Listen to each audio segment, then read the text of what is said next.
Fala, meus queridos amigos, sejam todos bem-vindos a mais um podcast. Eu sou Henrique Moura, estou aqui com a Vitória. Boa noite. Boa noite, tudo bem? Beleza. Estou aqui com a Vanessa. Hello. E estou aqui com o Lucas. Eles estão aqui da minha bancada hoje para ajudar na entrevista com a Vani. Lucas e Vitória. Boa noite. Boa noite, tudo bem? Para começar o nosso bate-papo, eu preparei aqui uma pergunta inicial. Você pode começar a nos contar um pouco sobre como você entrou no mundo da dublagem e como você acabou se envolvendo com a narração de audiobooks? Bom, vamos lá. Eu acho que na minha vida começou com teatro. Foi em década de 90 ainda. Em 99 eu comecei a fazer teatro. A gente fala fazer teatro, né? Se atuar no teatro, uma amadora, atuando e produzindo. Depois eu comecei a trabalhar com a literatura, com a contação de histórias, não? Mais especificamente.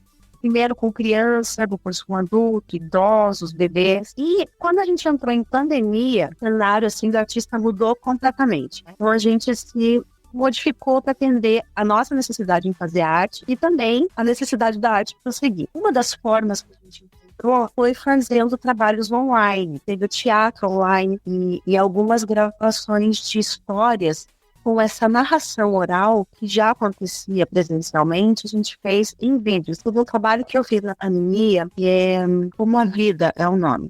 Texto da Paula Giannini, cada um gravou na sua casa, texto depois da Paula fazia essa junção. Então, tudo começou pelo teatro, passou pela literatura, acabou surgindo essa oportunidade de trabalhar com a narração. E eu gostei, foi bem legal. E agora que a gente já está retornando palco, para as apresentações reais, ainda esses projetos que a gente também continua fazendo essas gravações de algo que agregou, não é? A gente ia para o teatro, fazia a peça, ou tinha o livro, a pessoa lançava o livro, vendia o livro, mas e daí? Fazer o que mais com essa obra? Então, hoje em dia, nos projetos que eu faço de literatura, sempre tem um audiobook, que começou na pandemia. Bacana, legal. Então, tudo começou com o teatro, né? Eu fui algumas vezes em peça de teatro na minha infância, né? Eu acho que quando a gente é criança, a escola sempre leva a gente, mas eu confesso que eu não tenho o hábito muito de ver peça de teatro. Geralmente, eu ia ver muito show de comédia, assim, nos teatros e tudo mais, né? Mas teve uma época que eu me interessei em fazer aula, só que quando eu fui fazer a aula, eu conto essa história, né? Porque eu cheguei pra fazer a matrícula lá, pegou fogo na escola. Tipo, tinha literalmente pegado fogo na sala. E aí eu fiquei sem fazer teatro. Eu acho que na época eu fiz uma oficina de stand-up, mas isso foi um ano depois, assim, porque eu gostava de comédia ali e tal. Me ajudou muito na parte da escrita, na parte de desenvolver os roteiros, né? Ainda como agora a gente vive esse mundo da inteligência artificial, hoje é muito mais fácil, mas na época, né, você tinha que tirar muitas criatividades da cabeça, você tinha que ter ali tudo pensado, né? E acho que isso era muito legal, assim, me ajudou muito todo o processo criativo, né? E o stand-up também, ele entra numa questão do teatro, porque é a questão da improvisação, é a questão de vários temas ali que também você acaba desenvolvendo, né? Mas, pessoal, alguém tem alguma pergunta aí para nossa convidada? Qual o seu maior desafio quando você iniciou na dublagem, né, em si? Olha, o desafio, eu acho que esse ator no teatro tem tudo, né? Ali, o calor da hora, momento. Na dublagem, às vezes você tá no estúdio, uma narração, você tá no estúdio, você tem que colocar tudo isso na voz. Como eu trabalhei um pouco com câmera, com filme, comercial, para a última pessoa ouvir, sabe? Então, o teatro, eu acho que é mais roots, né, nesse sentido. Porque normalmente não usa microfone, e você tem o cenário, os outros atores, o calor do público, tudo na hora. Então, você dá tudo. Ó. A gente fala assim que o teatro é grande. Quando você vai para isso, ela concentra toda a emoção na voz, mas ao mesmo tempo você tem que sempre trabalha muito no teatro. Tem uma linha que é do Stanislavski, o Stanislavski, um grande estudioso do teatro, das artes cênicas, e ele dizia que a gente tinha que sentir, então ele trazia essa memória emotiva. Algumas coisas tristes e felizes que aconteceram, para você lembrar da imagem, você tem que ter tudo isso aqui, a voz, você traz aqui, e mesmo que você não esteja fazendo grande, sentir grande. Então, trazer isso para um espaço pequeno, vamos dizer assim, né? Essa foi e ainda é a maior dificuldade. Mas quando você sente, você consegue transmitir esse sentimento, aí tudo funciona. Mas é por aí, sabe? É você conseguir trazer tudo naquele momento. E cada palavra tem um significado, tem uma força. Então, a gente tem que ler e ler várias vezes para que cada palavra faça sentido e atinja. Bacana, legal. Bom, alguém mais quer fazer alguma pergunta? Tranquilos? Eu quero perguntar um negócio. Fala, Luca, pode falar. Eu queria saber se... da época que você começou até hoje, se o processo para virar um dublador, ele facilitou ou dificultou? Desde a época que você começou até hoje, existe mais requisitos para você ser um dublador renomado? Exige cursos especializados, por exemplo, específicos? Toda a trajetória conta, todas as experiências contam, sejam elas artísticas, profissionalmente falando, ou de vida mesmo. Tudo que a gente vive agrega pra gente chegar aqui. Assim, eu comecei ali com teatro, oral, de escrita criativa, de literatura, teatro de objetos, e isso tudo você vai, né, enriquecendo. Por exemplo, o teatro de objetos foi uma oficina, um curso que eu fiz, que eu nem me imaginava naquela época que me trazer tantas coisas legais. Eu tive o prazer de fazer esse curso com o pessoal lá da França, né? Tem um pessoal lá da França, e eles que deram o início ao teatro de objetos, mesmo. E, assim, você dar vida a objetos, ressignificar objetos. Eu estava trabalhando aqui, né? Não era o ator, era só a voz dele com o objeto, né? Então era esse objeto animado que ia ter uma voz diferente, entende? Ele já é um objeto meio antigo. E já tem outros objetos que podem ser ressignificados de uma forma assim, mas você sabe.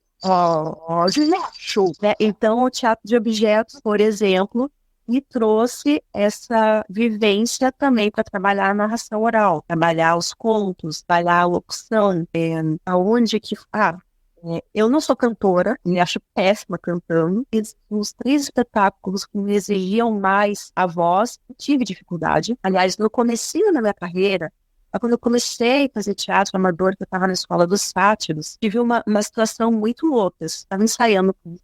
Eu estava em cima do palco e eu ouvia a minha voz como se estivesse assim. Um aluno não estava achando nada estranho. E eu seguia. Parece que só eu estava ouvindo e sentindo daquele jeito. Eu acho que era algo meu, algum trauma, enfim. Também sempre fui criada, sabe, pela avó. Eu sempre fui uma menina que falava baixinho. Isso também agravou essa dificuldade de soltar a voz. Naquele momento, a gente fez um trabalho com uma fonoaudióloga para soltar a voz. Realmente, minha língua não tinha enrolado, minha voz não estava daquele jeito, mas eu achava que estava. Então, ali também comecei a trabalhar a voz, com os exercícios que a fono passou para soltar, cantasse ou que eu falasse mais alto ainda, teatro de rua. Eu fui aprendendo técnicas para falar mais alto. Em trajetória toda foi agregando para que eu conseguisse transmitir só na voz essas emoções, esses textos, esses pontos todos. Tanto a dublagem quanto a narração de audiobooks exigem habilidades vocais impressionantes, né? Como você aborda esses dois aspectos da sua carreira? Quais semelhanças e diferenças você identifica entre essas duas formas de expressão? Só da narração com a interpretação? Isso. Por exemplo, eu estava falando mais ou menos sobre isso, né? O teatro, ele é grande, tem o palco, você tem público, cenário, você tem uma iluminação bacana, pelo seco. Então, todas essas ferramentas, os adereços, ela te dá tudo ali na hora e você fica grande, né? Quando a gente fala que no teatro, a gente joga os braços, faz maior, fala mais alto. E na narração, você tem que jogar todas essas emoções para a sua voz. E aí é que chega, eu acho, para mim funciona, né? O trabalho do ator. Eu tenho um amigo que ele é da Casa dos Stories, ele não é ator, é um baita contador de histórias. Mas uma vez ele foi contar uma história e ele nem se deu conta disso, mas ele interpretou e não contou a história. Ele contou como se fosse com ele. Então ele colocou como protagonista da história e narrou ela. Porque como ele acreditou na história, funcionou muito bem. Ele estava atuando e nem percebeu. Então quando você acredita na história, a gente tem que estar assim no meio dos contadores, né?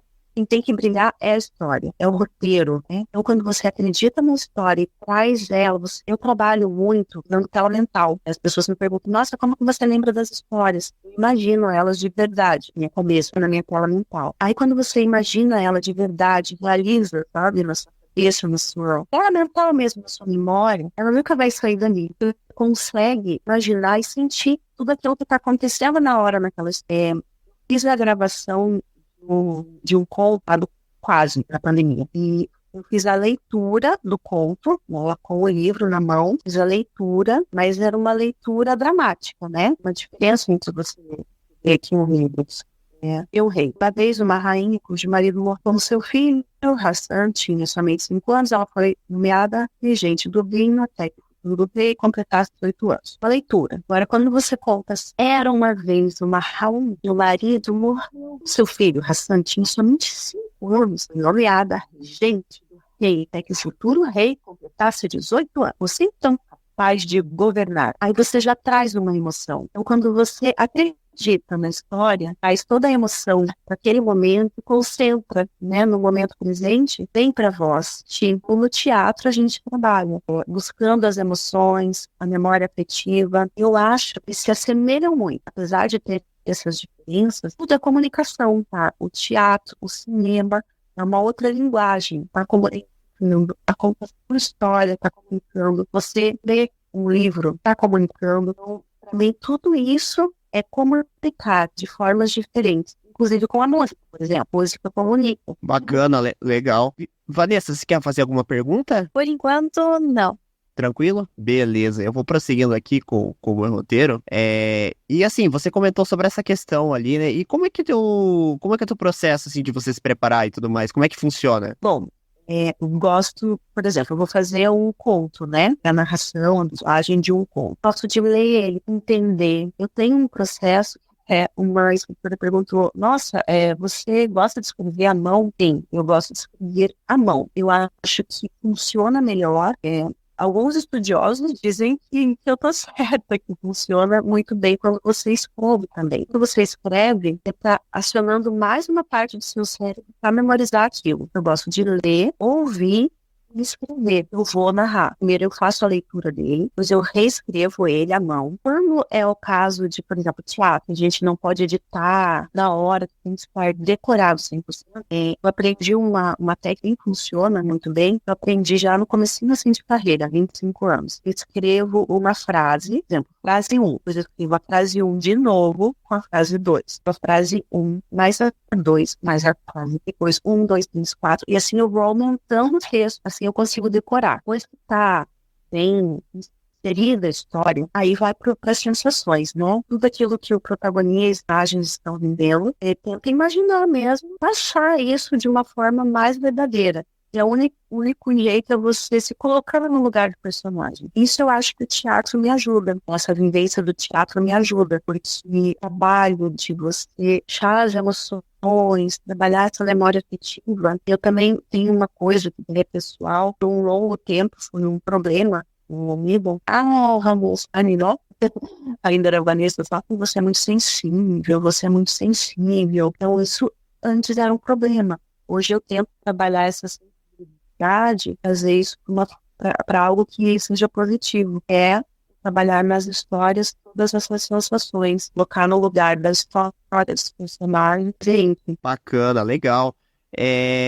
E é interessante tudo isso, né, que você comentou essa questão do estudo, né, porque tem que ter todo esse preparo e tudo mais, né. É uma coisa que também eu não fazia ideia de que tinha todo esse preparo, porque é comum às vezes a gente escutar uma voz lá, sei lá, eu quando era criança gostava de imitar o Faustão. Aí eu via tantas vezes o Faustão que comecei imitando, daqui a pouco já saía falando igual o cara. E tem muita gente que imitava lá, por exemplo, a voz do Silvio Santos. Assistia lá o Silvio Santos, daqui a pouco a pessoa conseguia fazer a voz do Silvio Santos. E pra você, assim, como que você desenvolve e encontra essas vozes? Tipo, você treina, você faz um treinamento com a garganta, alguma coisa assim? Isso é legal, já me perguntaram várias vezes. Bom, aproveitando, falando em voz, tem alguns cuidados, né? Talvez por eu não ser cantora, musicista, né? Não tenho cuidado 100%. De vez em quando eu tomo uma cerveja bem geladinha. Isso não é muito recomendado. Mas na oficina, eu tenho uma oficina que chama técnicas vocais na contação de histórias. Uma das coisas que eu trabalho é as vozes, né? Então, alguns cuidados falo por exemplo, vai fazer uma narração, não coma chocolate antes, nem tome gelado antes. Tome água, sempre hidratando ali, né? Mas não tome gelado antes, nem durante a narração. O quente também não é legal na temperatura ambiente. Maçã é algo que é bacana para as cordas vocais, é legal comer maçã antes. ele tá ar-condicionado, aquela troca, né, de temperatura muito brusca. Então, alguns cuidados, assim, eu falo. Essas são as que eu sempre dou dicas, assim. E aí, para trabalhar a voz dos personagens, se a gente falou do sério, imagino que você tem, eu vou ligar aqui para tá tudo certo, né, a nossa net está funcionando, então vou pro Pio, ele sempre vai comigo. Gosto muito de trabalhar com o Pio, ó.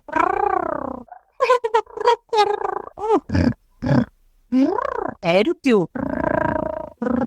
Tá bom, pergunta. Então, o Pio, eu gosto de trabalhar ele dessa forma com o barulhinho. Ele não fala, ele fala comigo e eu traduzo o que está dizendo para as crianças. Eu vou desligar aqui só. Aí, então, assim, quando você tem um animal pequenininho, como o Pio, fala assim: ele é pequenininho. Não, imagina ele falando bem pequenininho. Pô, parece que você tem um bicho grande, tipo um monstro malvado. Eu vou ligar para você ver ele. É muito louco, faz diferença. Não, pequenininho. Sabe, você faz tudo pequenininho. Muito. Parece que é um bicho que é grandão. Ah, que medo, um bicho grandão. Aí o bicho fala mais alto, mais largo. Pode até fazer sempre com a sua bochecha para falar de filme. Então, quem sabe, quem a fofoquinha? Ah, quem sabe? Eu tenho uma personagem, a voz, e ela fala assim. Às vezes, olha, porque ela não é mesmo. Então, esse trabalho, você me perguntou, você faz alguma coisa para trabalhar as vozes? Não sei explicar exatamente como, mas eu acho que é essa observação de quem é esse personagem. Ele é pequeno, ele é medroso, e a observação, claro, daí o estudo do ator, o laboratório, né? A gente chama de fazer laboratório. A gente está no teatro e vai fazer um personagem, a gente estuda esse personagem, como ele anda, como ele fala, quais são os sentimentos dele. Por exemplo, eu tenho um amigo fez uma peça que ia interpretar um presidiário. Na verdade, ele já não está mais nós, o Paulo morreu. Ele fez essa peça, foi muito incrível. Muito. Eles apresentaram dentro do presídio do AU, bala que estava desativada, claro, e ele fez um laboratório. Paulo Rei, lembra isso? Paulo Rei fez um laboratório. Isso. Foi estudar como era a vida de um presidiário. Só que ele foi fazer um laboratório de verdade. Passou 5 ou 7 dias dentro vendo aquilo, tindo aquilo, para poder levar isso para o teatro da forma mais realista possível. E é isso que a gente faz, observar. Eu fiz alguns exercícios assim no teatro, da observação de personagens, a gente sai pra rua para observar as pessoas, como que elas falam, como que elas se olham, como que elas se movimentam. E isso faz você construir o personagem. Nessa construção, a voz vem junto. Por exemplo, tem um filme com um cachorro, um Doberman enorme, assim, que é o chefe, não sei o quê. A cara que ele abre a boca pra falar, ele fala assim, coitadinho, ele tem uma voz bem pequena e é motivo de risada pra todo mundo. Só que ali era o cômico. Ali não foi um erro, ali foi de propósito, era a intenção, ficou muito legal. Então, eu acho que é por aí, observar bem o personagem, fazer esse estudo, esse laboratório, sentir ele e deixar que vem tudo. Vem o corpo, vem a voz do personagem junto. Entendeu, querido? Legal, nossa, muito bacana. E bacana a voz da vovozinha, achei bem interessante. Eu só antes de passar aqui pro pessoal aqui fazer as perguntas, só queria comentar que eu gosto bastante disso, sim, o pessoal que tem essa capacidade de criar histórias e narrar elas e fazer todas as vozes. Nós temos bastante pessoal que faz cartoon na internet, dubla as vozes também, acho impressionante. E o Lucas talvez não vá saber porque o Lucas mora no Rio, né? Mas as meninas aqui, acredito que a Vani também lembra, sabe o Renato Gaúcho, né? O narrador, o caso radialista, né? Que fazia aquele programa de manhã cedo, que fazia lá, começava a tocar uma musiquinha do Roberto Carlos, ele começava a contar uma história. Sim. Da sua vida, não é? Isso, histórias da minha vida. A Vanessa e a Vitória se lembram desse? Vocês já chegaram a ouvir alguma vez? Vanessa, lembra? Não. Pra quem não sabe, é só digitar histórias da minha vida no YouTube ou no Spotify, tá entupido de coisa. Literalmente, ele acho que tem mais de 1000 programas daquele negócio, assim, sabe? Então, ele jurava que mandavam cartas para ele no programa e ele contava histórias. Geralmente era uma história que tinha uma traição. Na maioria das vezes tinha um amor, que não sei o que lá.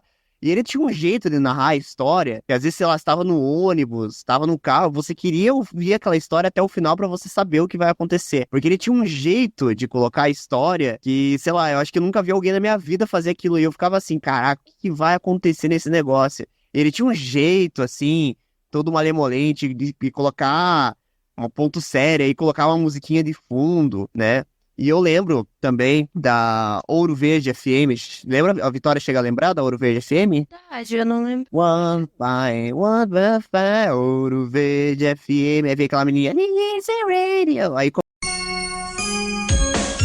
ZYD 360, 105,5 MHz. Ouro Verde FM, Curitiba. Rádio Suave.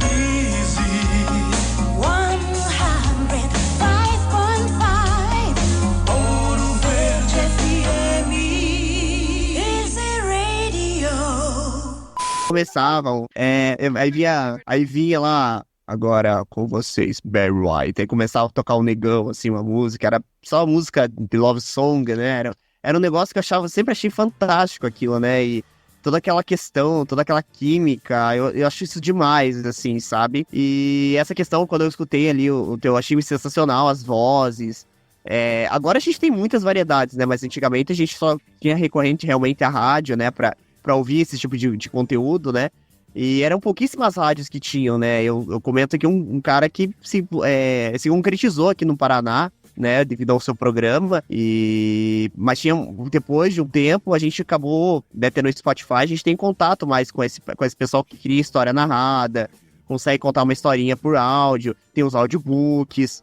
Tem todo um projeto em cima disso, né? E eu acho isso sensacional, eu acho demais. E parabéns, achei muito legal os personagens ali que você imitou ali e tal. E realmente, é diferente você ver a pessoa fazendo e escutar só o áudio. Ele dá uma sensação diferente, né?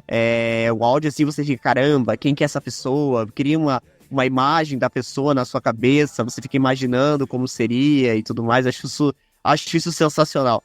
Bom, pessoal, alguém quer fazer alguma pergunta? Eu queria dizer que minha criança interna ficou muito feliz ouvindo você narrando. E desses dois mundos, tanto do teatro quanto da dublagem, né? Qual, você mais se identifica? De estar ali no meio de outras pessoas, né? Que vão interpretar um personagem? Ou de estar no teu estúdio ali narrando vozes? Então, foi quem perguntou pra Vitória. Ai, Vitória, que pergunta, hein? Eu vou perguntar pra mãe qual filho você mais gosta. Como eu sou mãe só de uma, fica mais difícil ainda, né? Não sei te dizer. Eu tô há algum tempo longe do palco, do teatro. A última peça de teatro que eu fiz no palco foi em 2014, com quase 10 anos. Lá pra cá, eu engravidei, tive minha filha, ficou um pouco complicado horários. Eu comecei a trabalhar mais com a narração oral, com a contação de história. Então, assim, eu ia para um outro tipo de palco, né? Um outro tipo de palco para contar a história, que não é o teatro. Isso já é um trabalho mais individual. Às vezes a gente faz em dupla. O trabalho de narração mesmo, de audiobook e tal, e é bem mais solitário. Eu vou dizer para você que eu não consigo escolher. Todos eles são necessários para mim. Eu sou uma pessoa que eu gosto da solitude, eu gosto de estar várias vezes. Até aqui em casa, assim, a gente tem uns esquemas que precisa de um momento para mim. Então, por conta disso, eu gosto também de narrar. Gosto de ter meu momento de ler. E gosto também de editar. Aprendi a fazer isso na pandemia. Tanto com os vídeos, né, com os áudios, adoro escolher a música e colocar de novo. E aquela efeito sonoro. Gosto muito de fazer esse trabalho. Mas estar no palco com o público, poder ainda por cima estar falando com outros atores juntos, nossa, é tão mágico, é assim um elixir de vida. Não tem como um substituir o outro. Não tem como, sabe? Todos eles são assim muito importantes. Espero que possa continuar trabalhando todas essas linguagens que fazem muito bem. Pessoal, Vanessa e Lucas querem fazer alguma pergunta? Eu queria fazer uma pergunta. Queria perguntar qual foi o personagem, o projeto mais difícil que você fez, porque desde o nível, do personagem ali não tem muitas expressões para você se basear, ou então alguma coisa assim, bem, um desafio para você. Qual foi o projeto assim, mais difícil que você já fez? desde o início da sua carreira até hoje? Nossa, mas vocês vêm com umas perguntinhas aí. Perguntinha capciosa. Nossa, tô passando assim pela minha cabeça personagens que eu vivi. Cada um teve uma dificuldade, né? Particularidade. Deixa eu pensar. Sabe que o meu primeiro personagem masculino, lá por 2004, 2005, eu masculinei ele pra falar. Realmente foi algo novo, bem desafiador. Então foi, acho que 2004, 2005. Foi uma peça de Tchekhov chamada O Urso. Eu fazia pregado, a senhora lá do nome, o pregado bêbado. Então, eu acho que foi assim, realmente, um personagem que fez sair muito do meu lugar de conforto. Foi muito legal, porque as pessoas iam assistir e não me reconheciam. Eram duas peças em uma, né? E tinha o Urso, aí tinha um intervalinho e tinha uma outra peça, o Jubileu. E no Jubileu eu fazia uma secretária, usava micro saia, toda maravilhosa. Na primeira peça eu fazia esse homem bêbado. E era cômico, lógico, mas foi muito incrível que as pessoas me reconheciam. Então acho que funcionou. Meu trabalho funcionou. Claro, primeiro fisicamente, né? Se enfaixar para esconder o corpo feminino, roupas largas, pato maior. Daí o cabelo prendia, colocava uma touca. Era uma peça de época que a gente colocava num cenário russo. Puxa, usava aquelas toucas puxas com pelinho, dava uma disfarçada boa, mas a maquiagem, e claro que eu não podia chegar lá falando assim, como eu estou falando com vocês, né? Faz muito tempo, quase 20 anos, mas certamente era algo mais ou menos. Nossa senhora, a senhora precisa que eu lhe traga algo? Está satisfeita? Muito bem. Ai, desculpe. Não, realmente não lembro, mas é algo mais ou menos assim. Eu não vou ter uma voz de tenor, eu sou soprano, mas você impõe, né, a voz de uma forma um pouco mais grave. E não sei, acho que é a vivência que vem trazendo essa. Não é tão fácil, né, mas um pouco de facilidade para que essa voz saia. Depois desse personagem, esse urso, eu fiz outros masculinos, mas agora do Marquês de Solacy. O Marquês de Solacy já era um personagem de uma peça infantil, então mais lúdico, mais, sabe, maior, mais escandaloso. Ele fazia parceria, né, dupla com a senhorita Mifá, encantada. E eu fazia o Marquês de Solacy. Então ele podia brincar com a voz, né, ir pra cima, pra baixo. Então, o Marquês de Solacy fazia assim. Também foi um personagem muito legal de fazer. Isso eu colocava um bigodão, aí a cara toda pintada de branca, nem clown, não palhaço, sabe? Um clown, assim. Então, foi um personagem também muito legal. E algumas pessoas que assistiram no Páculos era da Terra do Nunca. Que era a história de Peter, era uma leitura da história do Peter Pan. Era exatamente a história que a gente conhece. Então, tinham esses dois contadores de histórias, né? A gente jurava a peça, a senhorita Mifá encantada, e o Marquês de Solacy. Então, esse personagem também foi bem marcante, porque as pessoas também não me reconheciam. E no final, ele era caramba, era você mesmo. Dauro fazia igual. Eu acho que o trabalho do ator ali funcionou. Posso dizer que foram esses dois, assim. E a vovozinha, né? A vovozinha tá ainda até hoje, contando histórias. E ela adora. Legal. Vanessa, quer fazer alguma pergunta? Oi? Posso da pergunta anterior de personagem bem difícil. Qual foi o personagem e história que você mais gostou de interpretar, tanto do Argent quanto do teatro? Você achou mais divertido e tal? Olha, vou começar de agora, né, das contações de histórias que estão mais frescas, né, tem assim uma cabeça do teatro, né? Hoje em dia eu tenho trabalhado muito com a fada Laura, a Bruxane. Querida, a Bruxane é ótima para contar histórias, ela adora. Ela também tem ótimo para a gente treinar risadas de bruxa. Depois vamos treinar, hein? Gosto de trabalhar essas personagens, a fada, a bruxa, a vovozinha também, por conta da ludicidade delas, por causa da fantasia. A fada, eu também faço pequenas, bem pequenas, mágicas. Então, as crianças, quando veem aqui, perto, e elas querem estar junto, e elas querem tocar. Isso é tão legal de ver, assim, brilho no olho delas, a alegria no olho delas. E essas personagens, assim, elas são muito encantadoras. Eu não consigo separar. As três são muito legais.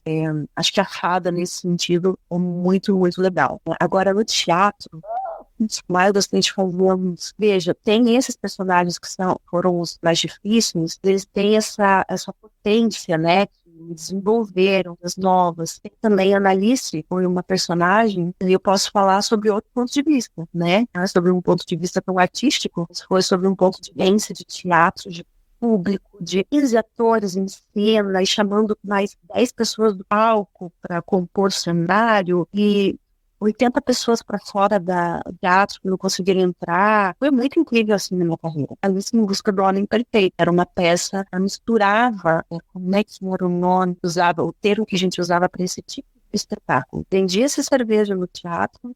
No palco, a gente montava um bar. O público, a gente escolhia algumas pessoas do público para subir ao palco, comer e beber enquanto assistiam, porque a peça se passava nesse ambiente do bar. Então, a Annalise que veio agora na minha cabeça, eu vou falar sobre ela, que no sentido de público, de vivência de teatro e um monte de ator e entre sai. Eu fiz a Annalise, que era, né, a moça que era Annalise em Busca do Homem Perfeito, uma comédia muito legal, muito engraçada, me trouxe muitas alegrias. Que bacana, legal. Eu queria te fazer uma pergunta. Você comentou ali sobre, né, a questão, né, das histórias dos personagens, mas, por exemplo, a sua filha, quando ela vai dormir ali à noite, vai contar aquela história pra dormir, você também faz com as vozes, assim? E eu não faço, ela perde. Mamãe, mas você podia fazer com a voz do rato, né? Não faz com a voz do rato. Daí de noite você já tá cansada, não quer fazer. É verdade, daí eu não sei direito, faço a voz do ratinho, faço a voz direitinho. O que eu acho sensacional, porque a minha mãe lia histórias pra mim dormir, né? Quando eu ia dormir, acho que a mãe, praticamente todo mundo pegava aquele livrinho de histórias lá, né? 10 em 1 lá. Aí lia a história do Porquinho, a Branca de Neve, a Chapeuzinho Vermelho, né? Sei lá, meu pai pegava um gibi do Cascão lá, vou ler aqui e tal. Ele ficava lendo lá, aqui, o Cascão, a Cebolinha, né? Meu pai gostava de ler gibi, assim, né? Ele pegava, comprava lá os gibizinhos lá e ficava lendo quando era criança. Só que meus pais, eles iam de uma forma normal, né? Mas acho que deve ser sensacional você, quando era criança, assim, olhar e fazer todas aquelas vozes e tudo mais, né? Eu acho que isso é sensacional. E me diga uma coisa, que dicas que você dá pra quem tá começando nesse campo? Não desista, no sentido de eu fiz um curso, eu gravei um audiobook, sei lá, ou fiz algo, então agora vai dar tudo. Então, você continuar usando, estudando, tendo coisas diferentes, né? Por exemplo, eu fiz teatro, né? Curso, né? Curso de teatro, história, ética criativa, mímica, canto, nossa, eu agora não vou conseguir lembrar, eu tenho uma pós-graduação, especialização em contação de histórias, em literatura infantil e juvenil. Isso eu fiz um aperfeiçoamento, literatura infantil, eu tenho um trabalho de ventrílocos, alguns amigos que são ventrílocos, então eu não fiz o curso. Eu sempre estou estudando e assistindo eles, assistindo outros contadores de histórias. Então, assim, estude, treine, se arrisque, calma que tudo tem sua hora. Legal. Eu penso, assim, sempre na questão da oratória, né? Eu penso... Isso sempre me atraiu, tal, a questão da comunicação. Eu trabalho com, né? Não deixo de trabalhar com comunicação no restaurante. Eu atendo clientes, então todo dia eu tenho que ter um jogo de cintura ali pra atender, pra resolver situações. Nem sempre são situações agradáveis, são situações que às vezes você precisa ter um tipo de voz mais tranquilo, tem situações em que você tem que ter um tipo de voz um pouco mais neutro. Então, eu acho interessante toda essa questão, assim, da comunicação, porque é algo que me atrai, é algo que eu acho super interessante, eu fico fascinado quando eu vejo alguém que consegue fazer todas as vozes, tudo, né, e consegue trazer isso, construir uma história em cima disso, eu acho isso sensacional. Bom, gente, alguém quer fazer alguma pergunta? Enquanto não. Por enquanto não, beleza, eu vou prosseguindo aqui, e me fala uma coisa, Vani, o que você conta pra gente sobre os projetos atuais, futuros que você tá trabalhando? O que você tá aí trabalhando agora pra sair em breve no teu podcast? Sabe que eu coloquei uma surpresa, eu fiquei bem feliz. Me encontrou por lá, porque ele tá meio paradinho mesmo.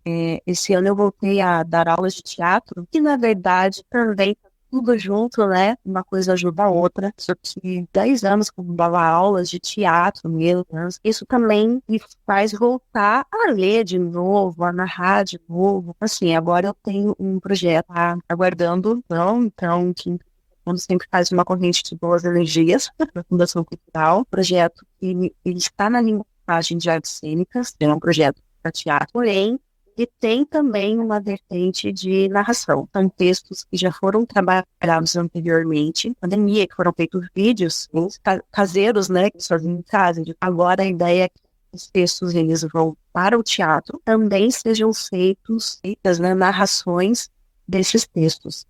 Eu agora, dando as aulas de teatro, comecei também a trabalhar com os alunos nesse sentido. A gente está trabalhando o teatro mesmo, mas em paralelo, eu acho muito importante trabalhar a narração, a voz, né? Eles estão entrando agora nessa área, né? Para eles é uma linguagem nova que eles estão crescendo junto. É muito importante também que eles estejam aptos a isso. Eu trabalho muito com eles, trava-língua. Eu tenho, além várias travas-línguas aí, e pro taravascular, uma travadinha. É só de trava-línguas assim, pequenininhas. Por exemplo, vovó Vivi é fofinho, vovô Fulvio é fofão. Eu estou trabalhando com eles para a gente gravar essas trava-línguas, trabalhar outras maiores, assim, e a gente fazer essas gravações. Então, por enquanto, no podcast, profissionalmente, né, o projeto na Fundação, que uma das vertentes, né, um dos braços é fazer a narração dos contos, e com os alunos de teatro. E por hobby, mês que vem eu vou gravar mais uma que agora, né, uma questão de honra. Eu uso muito para podcast contos mais curtos, né? O Lenda Medieval de Natal, que era maiorzinha, que era uma história que eu conto no Natal, eu acho ela muito incrível, por isso eu achei que valia a pena você. Eu uso muito esse livro aqui, ó, Como Atirar Vacas no Precipício, parábolas indianas, chinesas, russas, esse aqui de Como Atirar Vacas no Precipício, tem alguma lá no podcast desse livro aqui. Elas são curtinhas, nem todas têm, mas sabe, fica aquela moral da história. Então, vem com mais uma. Prometo. Legal. E bacana que você comentou tudo isso, né? E eu achei super legal, eu gostei bastante, né? E eu acho que é uma área, assim, que eu gosto. Eu confesso que eu não sei se eu levaria jeito para trabalhar nessa área, mas eu gosto bastante de escutar o pessoal que cria conteúdo. Achei legal ali que você também comentou anteriormente ali da solitude e tal, né? Quando eu tinha canal no YouTube, eu gravei bastante vídeo porque eu também ficava bastante tempo sozinho, então eu também gostava ali de brincar, de, né, ligar a câmera. Claro que era uma coisa assim mais informal, não pensava na época ainda em fazer teatro, nem nada disso, mas eu gostava sempre de construir um bom roteiro, né, de fazer alguns personagens, né, tinha umas fantasias minhas aqui em casa e tudo mais. Mas, gente, antes de ir para um momento capcioso, alguém quer fazer alguma pergunta? Bom, então eu vou seguir. Opa, pode falar. Fala lá, Lucas. Opa, então não, só para finalizar, eu queria só perguntar qual o personagem que ela fez assim, que deu, tipo assim, um destaque na carreira dela. Você fez assim, impulsionou, ou então mais famoso, assim, que quando você fez, impulsionou, você ficou muito feliz e assim, foi um personagem que, tipo assim, mudou a sua visão, como as pessoas te veem, né? Personagem de destaque, assim, na sua carreira. Não seu preferido que você dublou, mas tipo assim, personagem que mais te alavancou. Legal essa pergunta. A Lady Analice, né, deu isso, mas quando você falou de cara, já me lembrei Palavra de Mulher, uma peça, teatro. Esse foi um projeto meu, uma ideia minha. Não foi o primeiro, mas foi assim, o primeiro que eu meio que carreguei sozinha mesmo nas costas. Escrevi, que eu produzi, que eu tinha as ideias. Todos os motivos, né, eu que tive que resolver. De muito nesse projeto. E vou falar pra vocês por que foi tão legal, além de tudo isso, né? Acima de tudo isso. Uma peça que falava sobre violência contra a mulher. E a gente levou essa presentes femininos para o regime aberto e o semi-aberto e o fechado, né? Então, foi muito importante nesse sentido, sabe? Essa ideia desse projeto, dele, prová-lo, colocá-lo em prática, ainda levar um assunto tão importante, tão delicado, né? Para falar principalmente com essas mulheres, vídeos, foi muito incrível. Eu fazia justamente éramos só em duas atrizes. Na temporada no teatro ainda tinha uma música, e a ideia era trazer gosto muito da música, da música, da história. Então, no teatro a gente tinha musicista, lá no presídio a gente estávamos em duas atrizes. E a minha personagem era justamente aquela que achava a cabeça, sabe? Tava apanhando e não falava. E apesar de, nossa, mas como é que você vai falar desse assunto trazendo uma personagem assim? É dessa forma que a arte trabalha, né? Tocando na ferida às vezes, incomodando, e a pessoa para pensar. Então, esse trabalho que chamou-se projeto, nossa classe por Palavra de Mulher, era um texto bem denso, e direção do Edson Bueno, que é um baita diretor de teatro. Realmente, eu acho que esse projeto foi muito marcante na minha vida, pela temática, pela proporção dele, aonde ele chegou. Eu acho que é bem importante. A gente conseguiu atingir, assim, 0,5% o que deveria atingir. Eu já fico mesmo agradecida. Fora que eu aprendi, assim, na prática, com o projeto, como é que funciona, se você faz o contrato, se você não faz, como você tem que pagar, como é que você tem que dar conta. E, nossa, eu não paro de falar nunca desse projeto, porque eu acho que é onde eu mais aprendi a trabalhar com editais. Legal, bacana. Eu vou começar agora o momento capcioso, que tem aquela perguntinha capciosa para encerrar o programa. Ai, meu Deus. Essa. Ai, não. Não, mas essa perguntinha capciosa é tranquila. Eu queria saber uma opinião de você, assim, eu trabalho com edição de vídeo, né, e a gente sabe que aí veio uma inteligência artificial, e a inteligência artificial, ela veio aí para algumas áreas, assim, ela veio aí para literalmente acabar, né, e uma dessas áreas é falando da dublagem, né, a dublagem é uma das áreas que mais sofreu com isso, apesar de que eu que trabalho um pouco já vi que o Brasil não tem tanto banco de vozes assim grátis no mundo, né? Porém, eu vou até ligar meu compartilhamento de tela. Deixa eu ver se eu consigo mostrar aqui pra vocês. Pera aí, só um segundinho, gente. Deixa eu ver se eu consigo... Deixa eu ver se eu consigo ver aqui. Só um segundo. Então aqui a voz do Barack Obama, do Biden. Aqui está o pessoal dos Estados Unidos, né? Justin Bieber. Aquela que me fugiu, que fez o Harry Potter agora, Emma Watson, né? Enfim, aqui tem bastante gente dos Estados Unidos, né? Aqui eu vou em Brasil. Vamos ver em Brasil. Vamos ver as vozes brasileiras. Então temos o Wendel Bezerra aqui, né? O Bolsonaro, o Galvão Bueno, esse que eu não sei nem quem que é, mas enfim. A Anitta, né? A gente tem alguns personagens aqui que a gente pode dublar, a gente resgata aqui os créditos, a gente pode dublar, mandar um áudio, como se fosse um áudio WhatsApp, e transforma na voz da pessoa. É muito legal, não fica perfeito? Não fica. Fica parecendo realmente que é uma cópia meio barata da voz, né? Não tá ainda no negócio ainda perfeito, mas eu queria saber a tua opinião sobre essa questão da inteligência artificial. O que você acha sobre isso? Inclusive lá no comecinho, antes da gente começar as perguntas, você falou algo sobre inteligência artificial. Eu pensei em algo que eu queria realmente falar. Antes de chegar nessa questão da voz e tal, eu pedi para os meus alunos de teatro verem um texto para mim. Eu não pedi na aula, né? Foi da semana seguinte. Eles chegaram com papel impresso e tal, claro, né? Bati o olho, já uma de cara, falei, você pegou sinopse da internet, aqui, né? Tem coisas que você já bate o olho, você já pega. Aí essa pessoa, fiquei não dá, foi você que fez? A aluna falou, fui eu, tal. Aí depois eu vi, mas foi mais ou menos, né? Existe um aplicativo, baixei ele, mas eu não lembro o nome dele, que ele te dá uma história, né? É inteligência artificial, eu testei ele de várias formas.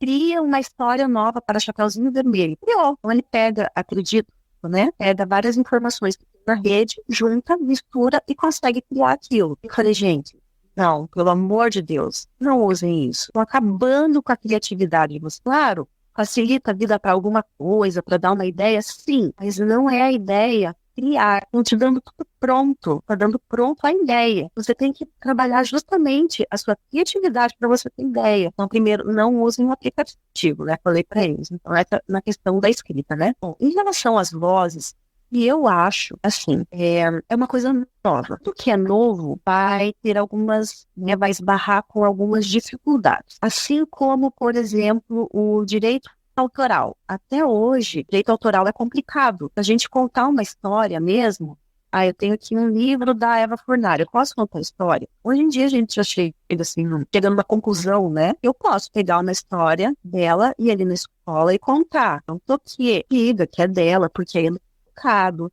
né? E é justo, não custa nada dar o nome do autor que escreveu aquela história. Se eu for fazer um trabalho profissional para um edital, por exemplo, usar um texto da Eva Fornari, aí sim tenha consciência, né, que eu preciso pagar o direito autoral para o autor. Eu acho que isso do uso da voz está justamente nisso, na novidade e como vamos lidar com isso. Ainda assim, vão acontecer coisas erradas do meu ponto de vista, né, de usar de forma indevida a voz, assim como usam imagem, assim como usam várias coisas que não deveria, sim. Mas eu acho que é um processo, talvez demore, né? É tudo se estabilizar. E sabe assim, tipo, regra, isso pode, isso não pode? Isso é legal, não é legal? Não é só no sentido da lei, sabe? No sentido do respeito com o artista. O famoso, no caso da voz, né? Do artista ou não, né? Mas eu acho que é por aí. Eu acho que vai um tempo até se definir e se delimitar o que é bacana, o que é correto, o que não é, para as pessoas irem se adaptando a isso, fazerem as coisas da forma mais adequada. Bacana. Concorda comigo? Concordo. Sim, concordo. Mas assim, eu tenho só algumas ressalvas para fazer em relação assim, concordo com você nesse ponto de vista. É claro que você vai fazer uma graduação, né? Se você usar o chat GPT, você vai estar burlando a tua graduação, né? Porque a máquina fez para você, com certeza. Acho que é antiético usar, né?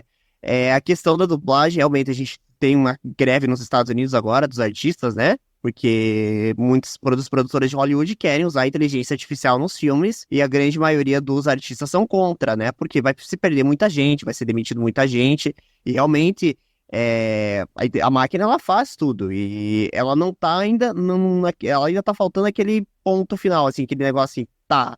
Aí, mas quando ela tiver aquilo, ela vai fazer tudo muito rápido e vai substituir as pessoas. E até que ponto isso é benéfico, né? Porque logo a gente vai ter por exemplo, uma máquina que foi programada por outra máquina e a outra máquina foi produzida por uma IA, por exemplo, uma inteligência artificial, né? Então, até que ponto isso vai, né? É uma questão assim de pensar em um mundo utópico, né? De a gente parar para pensar em como vai funcionar. Claro, a gente acaba muitas vezes, já entrei no chat GPT várias vezes, já quis usar para mim ver, para mim testar como pesquisar qualquer coisa ali para ver o que ele responde.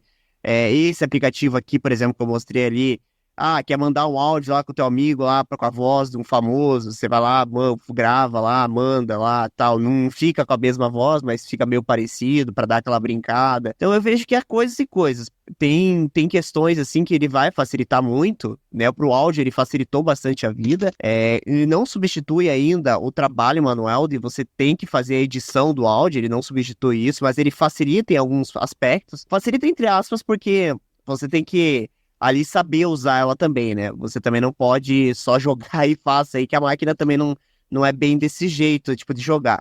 Mas ela facilita muito o trabalho, realmente, de fato. Então eu vejo isso, eu vejo que a gente está se encaminhando para uma questão utópica, né? Até que ponto isso vai ser benéfico, porque talvez chegue num ponto que as pessoas vão falar assim, cara, pô, desse jeito não vai precisar mais de gente trabalhando, né?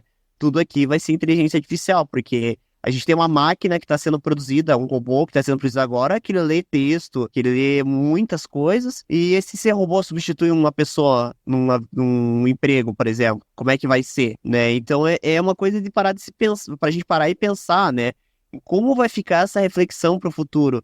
Será que isso vai ser benéfico? Será que isso não é uma tendência só e logo logo o pessoal vai parar de falar de inteligência artificial e vai ser esquecido? Ou será que vai vingar realmente, ou vai substituir as pessoas? Então, só o futuro dirá. Mas, realmente, a área da dublagem, ela sofreu muito com isso. Porque eu vejo que tem amigo meu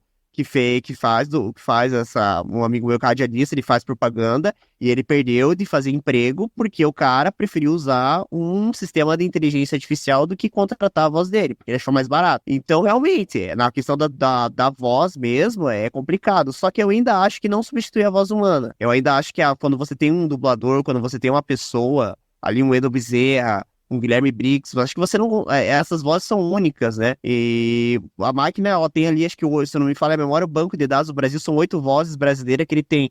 Ainda é um pouco recurso de voz ainda ele tem para gerar. Nos Estados Unidos tem bem mais, os Estados Unidos tem mais de 100 vozes para você escolher. Então, ela ainda, claro, ela vai ser atualizada.